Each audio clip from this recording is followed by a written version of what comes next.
불확실성에 대한 해답. 다시 한 번 더 크게 해볼까요? 인간의 불확실성에 대한 해답.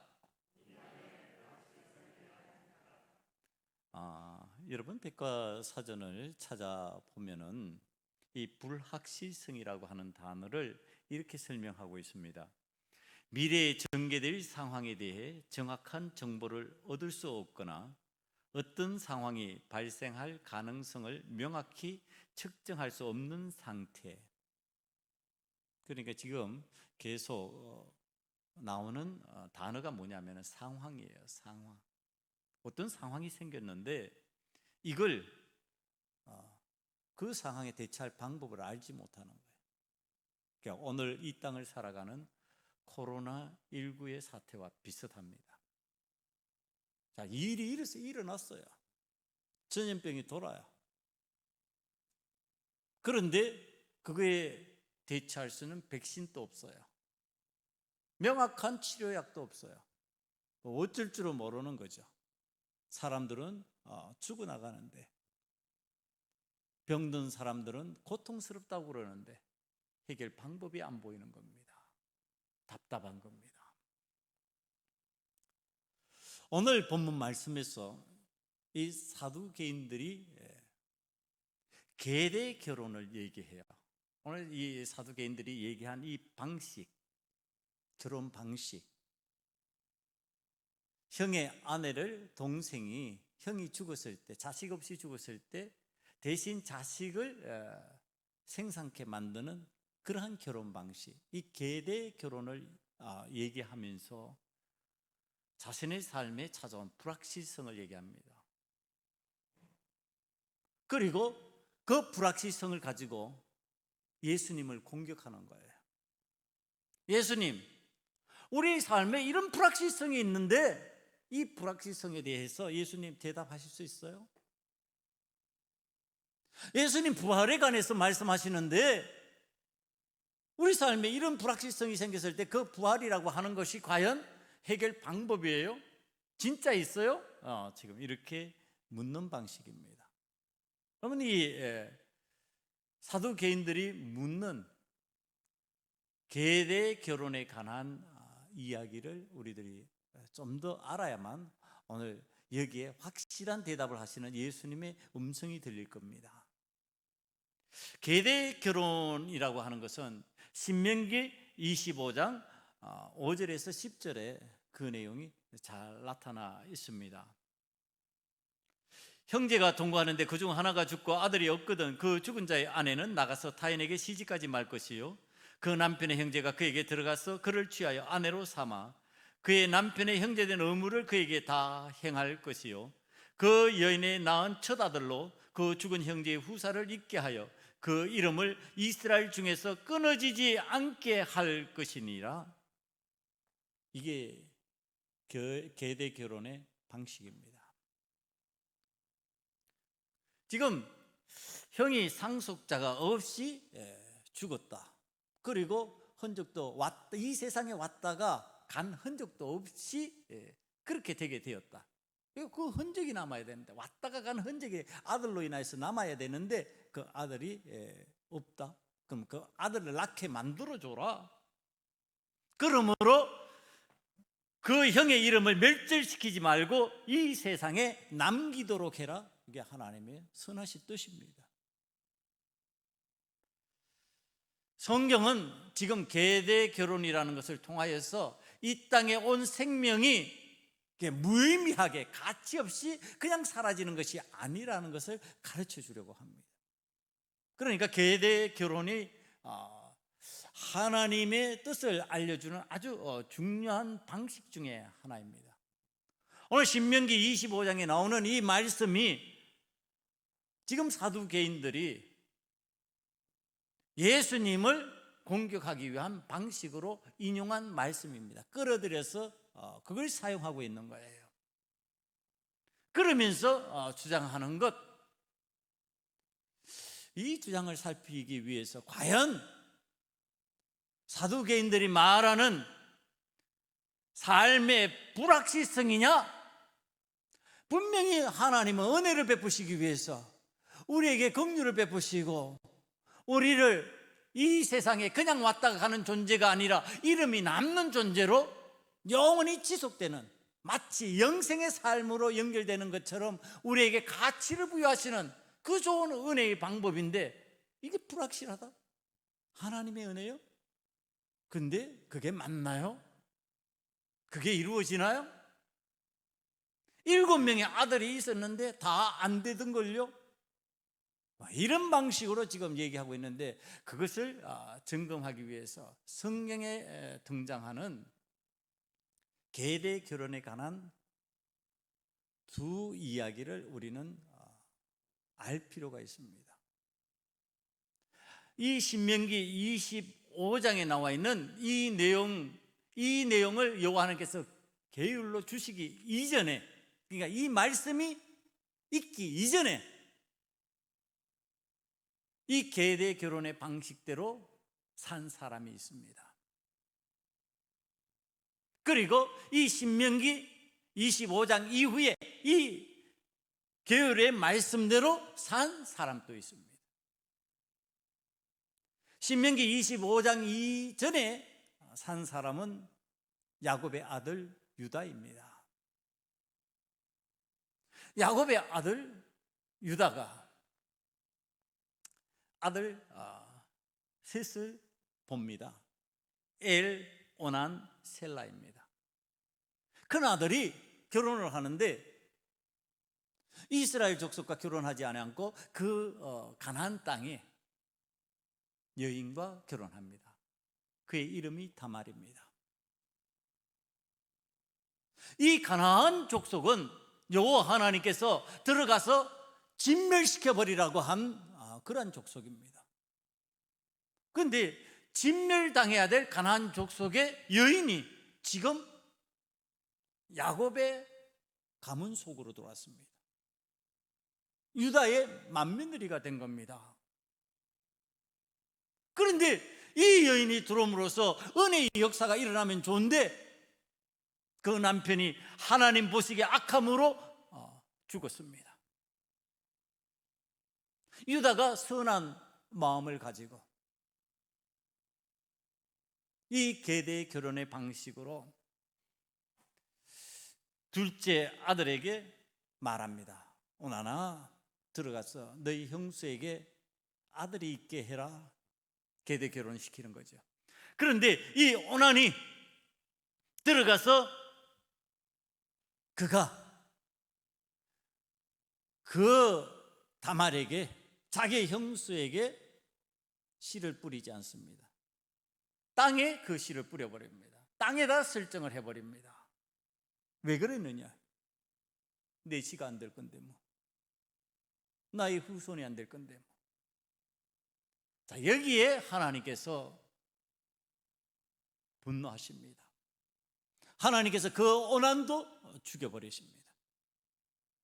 지금 이 계대 결혼은 하나님의 선하심이에요. 그 결혼을 통해 가지고 그 여인을 보호하고 그 형의 자손으로 인하여서 이름이 이 땅에 계속 이어지도록 만드는 방식이에요. 나의 이기심이 아니에요. 내 욕심이 아니에요. 나를 만족시키는 게 아니에요. 이건 이타적인 거예요. 나를 위한 결혼 방식이 아니에요. 이것은 형수를 위한 결혼 방식이고, 형수의 자녀를 위한 결혼 방식이고, 형을 위한 결혼 방식이에요. 그러니까 그것이 하나님의 은혜예요. 그런데 그게 싫은 거예요. 그걸 싫은 것을 하나님은 악하다고 보시는 거예요. 지금 그 상황이 되었을 때 이 유다가 가나안의 여인 이 다말로 인하여서 우리 아들들이 죽네, 이렇게 오해하는 사건이 생겨버립니다. 그렇잖아요. 이 여인과 함께 하면은 죽어버리는 거예요. 사실은 아들들의 문제였지만은 그런 오해를 받을 수밖에 없는 가나안의 여인이에요. 그리고 셋째 아들 셀라가 장성하기까지 좀 너희 친정으로 돌아가 있으면 좋겠다. 기다려라. 기다려요. 셀라가 장성해서 이제는 때가 되었는데도 자신의 남편으로 주지 않는 거예요. 시간이 지나서 유다의 아내가 죽었어요. 그리고 애도 기간이 지났을 때 다말이 마치 창녀인 것처럼 변장을 해서 이 유다를 기다립니다. 그리고 유다를 유혹해서 그에게서 씨를 얻습니다. 그리고 임신한 상황이 되었을 때 유다가 이제 흥분을 하는 거죠. 너 간통했구만, 죄를 범했구만. 그러니까 증거물로 내놓은 것이 유다의 것이었습니다. 나 이 사람에게 씨를 얻었습니다. 유다가 보고서 하는 말입니다. 너는 나보다 더 의롭다. 아니, 시아버지의 씨를 얻었는데 그것이 의롭다고 그러는 거예요. 이게 뭐냐? 계대 결혼의 방식을 기다리고 받아들인 것이 의롭다는 거예요. 하나님의 그 결혼 방식을, 그 삶을 내가 받아들였다는 거예요. 가나안의 여인인데 그거 거부하고 그냥 방탕하게 자기가 원하는 방식으로 나가서 살아버린 게 아니고 기다리는 거예요. 내가 그 방법을 받아들입니다. 내가 그 방법으로 당신의 씨를 얻고 나는 이스라엘의 후손을 얻고자 합니다. 나는 하나님을 믿는 사람의 후손을 얻고자 합니다. 여러분, 그것을 갖다가 유다가 의롭다고 인정한 거예요. 그래, 너는 나보다 더 의롭다. 자, 이제 시간이 지나서 지금 신명기 25장 이후로 넘어갑니다. 거기에는 우리가 잘 아는 나오미와 룻이 등장합니다. 먹을 것을 찾아 모압 지방으로 내려갔던 이 나오미가 거기에서 며느리를 봅니다. 며느리를 봤는데 똑같은 상황이 전개됩니다. 아들들이 다 죽었습니다. 남편이 죽었습니다. 이제 여자들만 남은 상황입니다. 그런데 마침 그때에 자기의 고향 이스라엘에서 풍요로움이 다시 생겼다는 것을 듣습니다. 고향으로 돌아가자. 그랬더니 며느리가 따라가겠답니다. 며느리 두 사람 오르바와 룻이 따르겠다고 합니다. 그때 이제 이 나오미가 내가 언제 너희들의 남편 노릇을 할 수 있는 아들을 낳을 수 있겠느냐? 그건 못한다. 계대 결혼을 얘기하는 겁니다.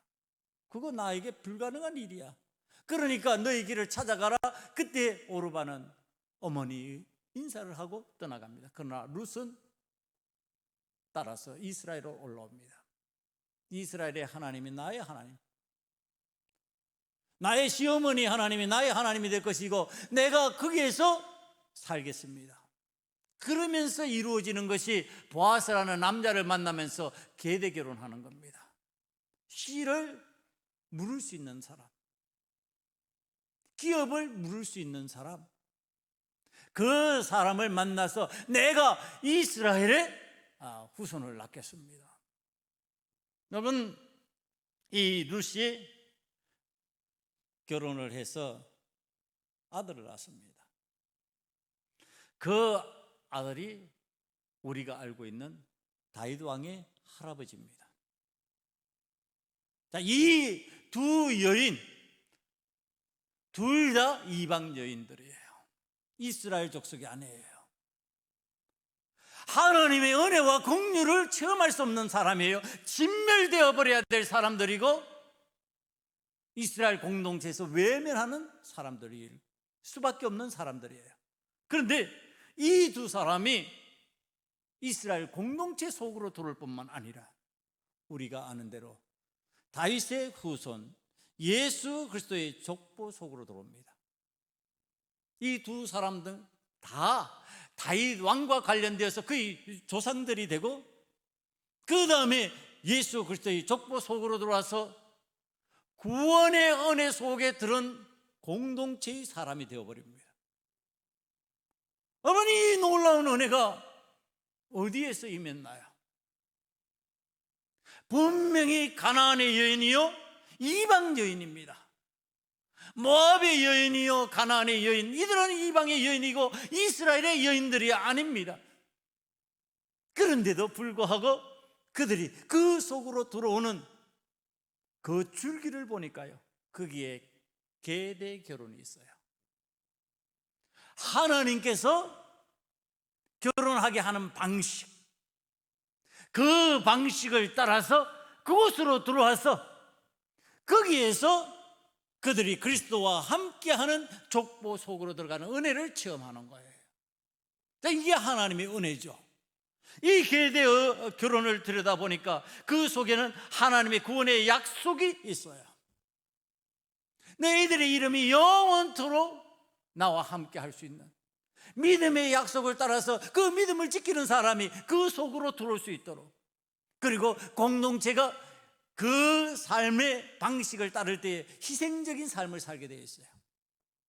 나의 이익을 위해서가 아니라 형을 위해서, 나의 만족을 위해서가 아니라 가부되어 혼자 살아갈 수밖에 없는 형수를 위해서,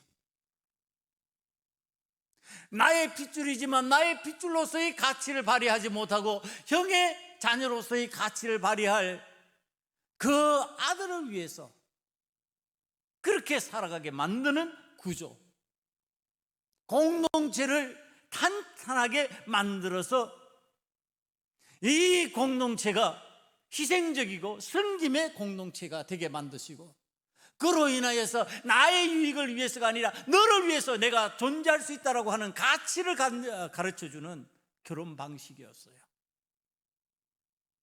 이게 바로 하나님의 마음을 품은 사람들이 생각할 수 있는 것. 계율이 아니라 할지라도 유다가 그 방식을 받아들이는 거예요. 계율이 없었어요. 그러나 그것이 하나님의 선하신 뜻이라는 것을 유다가 받아들이는 거예요. 은혜 받은 사람들이 받아들일 수 있는 방식, 바로 그것이 계대 결혼이었어요. 그런데 오늘 지금 이 이야기를 사두개인들이 예수님을 공격하는 빌미로 삼는 겁니다. 이게 하나님의 은혜라고요? 하나님의 은혜인데 왜 7명의 아들에게 7명의 아들이 전부 다 죽고 그 아내에게서 아들을 얻지 못하나요? 이게 하나님의 계획과 틀려진 얘기잖아요. 일어나지도 않은 일을 일어난 것처럼 지금 만들면서 그 상황을 불확실하게 만들어버리는 거예요. 하나님이 이 불확실성에 대해서 대답할 수 있습니까? 예수님이 불확실성에 대해서 대답할 수 있습니까? 여러분, 불확실성 앞에서 사람들은 쩔쩔매게 되어 있어요. 왜? 해답이 없으니까, 방법을 찾을 수 없으니까. 지금 이들은 예수님이 쩔쩔매게 만드시려고 하는 거예요.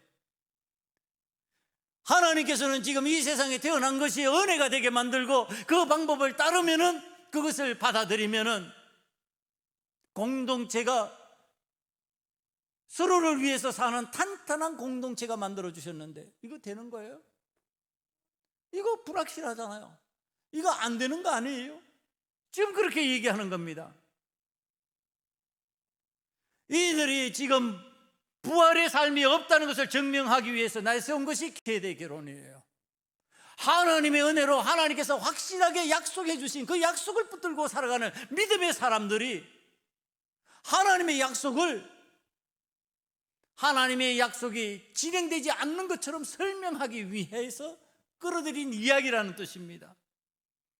이 사두개인들이 어떤 사람인지 여러분들 아시지요? 이 사두개인 공동체가 제사장 공동체입니다.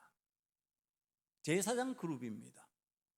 이 제사장 그룹은 그 시대에 어떤 의미냐 하면요, 요즘 시대로 말하면 특권층 계급이에요. 그들이 많은 것을 누릴 수 있는, 그리고 지도력을 발휘하면서 사는 사람들이에요. 지금 특권층이 되어서 많은 것을 누리면서 사는데, 그거 이 세상에서 살아가면서 잘 누리면 되는 것이지, 뭐 저 세상에 부활의 나라, 영원한 나라, 그건 무슨 필요가 있어? 지금 이런 구조로 바뀌어진 거죠. 그래서 부활을 부정하는 겁니다. 지금 살아가는 이 세상에서 우리가 잘 살면 되고, 이 세상을 살아가는데 과연 하나님의 은혜라고 하는 것이 그거 확실하냐? 불확실하지 않냐? 7명의 아들이 있어서도 다 안 되는데 지금 그 얘기하는 거예요. 하나님 앞에서 지금 믿음의 삶을 살아가면서 하나님 기뻐하시는 방법으로 하나님 앞에서 그것을 받아들이고 아멘 해야 될 사람들이, 그거 불확실한데요. 그 하나님의 은혜로 받아들일 수 있어요? 내 삶에 그것이 들어오면 나는 그게 불확실할 것 같아요.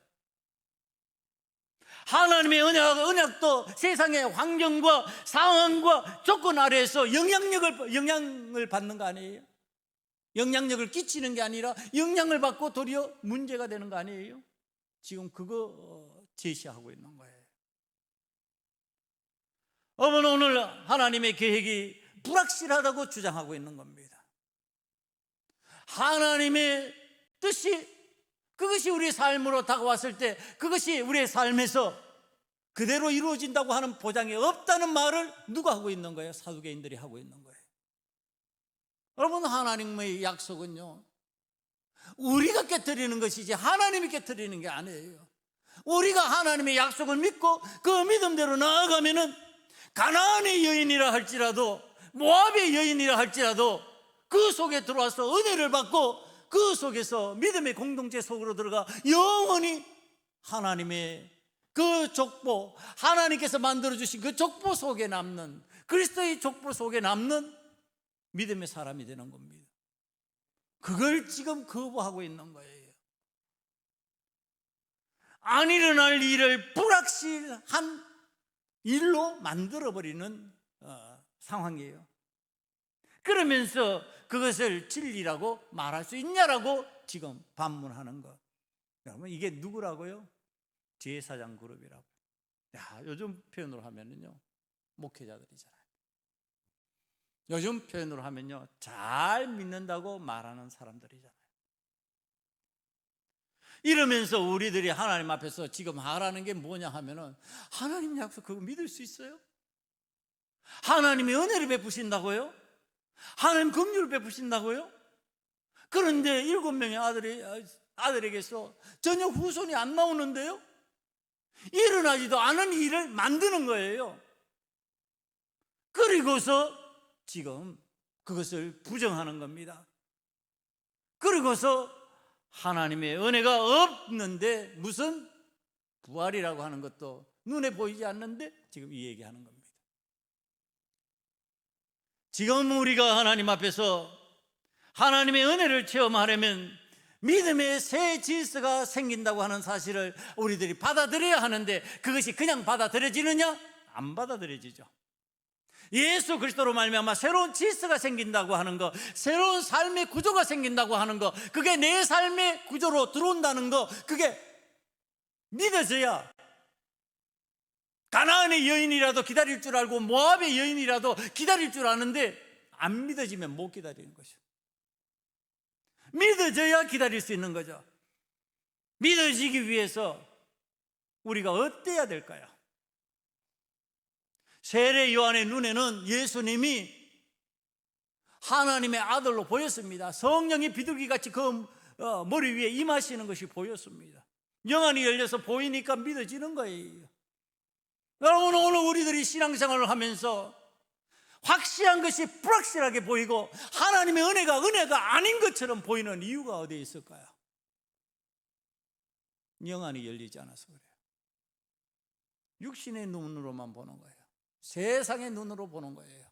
그러니까 세상의 사람들이 보는 눈으로 보니까 세상의 사람들이 보는 눈으로 말하는 것 똑같이 말하게 되는 거예요. 영안이 열리면은 세상의 사람들이 말하는 것과 같이 다 말하지 않고 다른 말을 하게 되어 있어요.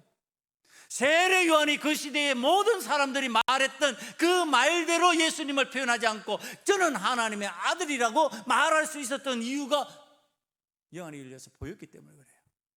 여러분, 오늘 우리들의 영안이 열려야 돼요. 오늘 믿는 자들의 영안이 열려야 돼요. 오늘 소금언약교회 성도들의 영안이 열리시기를 간절히 축원합니다. 여러분, 영안이 열리면은, 보이면은 믿어지는 거예요. 보이면은 부활이 믿어지게 되는 거고요. 보이면은 하나님의 약속이 믿어지는 거예요. 여러분, 그게 믿어지기 시작하면은 주님의 말씀이 들어오는 거예요. 주님이 말씀하시는 거예요. 우리의 하나님은 아브라함의 하나님, 이삭의 하나님, 야곱의 하나님이시다. 죽은 자의 하나님이 아니시다. 죽은 자를 누가 부르느냐? 살아있으니까 부르는 거 아니냐? 오늘 너희들 앞에 이 영생의 삶이 부활로 다가와 있다. 여러분, 이게 믿어져야 되는 거죠. 이것을 믿기 위해서 우리의 영안이 열려야 되는 거죠. 우리의 영안이 열리는 사람이 되기 위해서 오늘 우리들이 하나님 앞에 기도해야 되겠다. 하나님 앞에 간구해야 되겠다. 하나님의 은혜를 구해야 되겠다. 여러분, 눈이 밝아지는 것이 우리의 노력만으로 되냐 말이에요. 안 되잖아요. 그 라식 수술이라고 하는 것을 해야지 육신의 눈이 어두워진 사람이 좀 보이는 것 같고 밝아지는 것 같은데, 우리의 영안이 열리기 위해서 우리가 주님 앞에, 우리의 하나님 앞에 간구하지 아니하고 하나님 앞에 메어달리지 아니하고 우리의 영안이 열리냐? 안 열려요. 그러니까 다 똑같아 보이는 거예요. 세상의 사람들이 보는 방식으로 다 똑같이 보이는 거예요. 그러니까 교회가 다 똑같은 교회로 보이는 거예요. 세상의 사람들은 신천지와 기존의 교회도 구별 못해요. 똑같이 보여요. 그들의 눈은 안 열려 있으니까. 오늘 사랑하는 성도, 우리 소금언약교회 성도들은요, 영안이 열림으로 인하여서 하나님 나라의 신비를 볼 뿐만 아니라 하나님의 영광을 볼 수 있는, 하나님의 나라 부활의 증거를 볼 수 있는 은혜가 임하시기를 간절히 축원합니다. 그래서 오늘 또 하나님 앞에 우리는 메어달리고 기도해야 돼요. 안 보이면요, 나의 문제로 알고 하나님 앞에 통곡해야 돼요. 해결이 안 되면요, 오늘 옷을 찢고 내 가슴을 찢으면서 하나님 앞에 메어달려야 해요. 여러분, 오늘 우리들이 교회 생활을 오래 하고 신앙생활을 오래 했다 그러는데 사두개인 정도의 말로 예수님을 흔들려고 하는 자로 남아 있을 수밖에 없다면 오늘 나는 회개해야 되는 거예요. 하나님 앞에서 나의 이 삶의 불확실성, 내가 왜 이렇게 불확실해서 불안해하고 염려하고 근심하면서 살아가는가? 주의 평안이 있는데, 주님께서 주시는 하늘의 평안이 있는데 그 평안이 왜 사라져 버렸는가? 하나님 나의 영안이 열려서 그것을 보게 하시고 하나님의 영광을 보게 하시고 성령 하나님께서 우리를 도우시고 우리를 지키시고 우리를 보호하시는 것을 체험하게 만들어 주셔서 주의 평안이 나에게 임하게 만들어 주시옵소서. 여러분, 이 기도를 할 수 있기를 원합니다. 이 기도를 할 수 있음으로 인하여서 오늘 저와 여러분에게 인간의 불확실성에 대해서 해답하시는 주님의 말씀이 믿어지고 그 말씀대로 승리할 수 있는 역사가 우리 소금언약교회 오늘 사랑하는 성도들에게 임하시기를 간절히 축원합니다. 기도하시겠습니다. 아버지 하나님, 인간의 불확실성에 대한 해답을 주님께서 주셨습니다.